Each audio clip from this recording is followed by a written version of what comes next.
The second conviction trade is what James was saying. Bonds are crazily priced.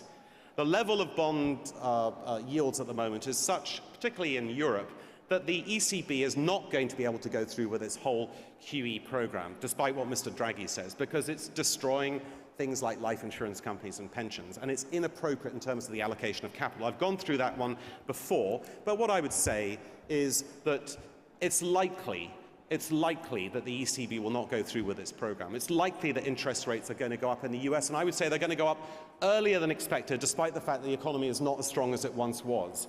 And the reason they're going to go up earlier than expected is because my friend Steen calls it a margin call on asset bubbles.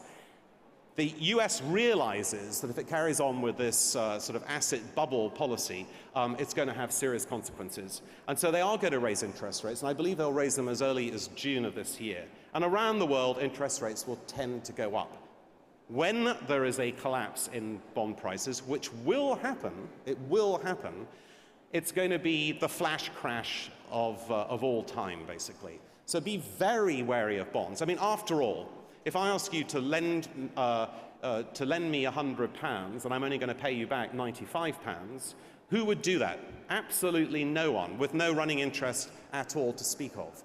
But people are doing it, and they're doing it because it's a real game of pass the bomb in this case around, not pass the parcel. And it is going to explode, and it is the most important thing in financial markets at the moment. And Bill Gross, who's not a very likable chap, edit that bit out, is not a very nice, likable chap, apparently, says that bunds are the biggest short of his investment career, and he's been at it for ages. I think he's in his late 70s or something like that. So this is a great conviction trade, and if you can trade short bonds, do it. It may be volatile, but you will make money in it.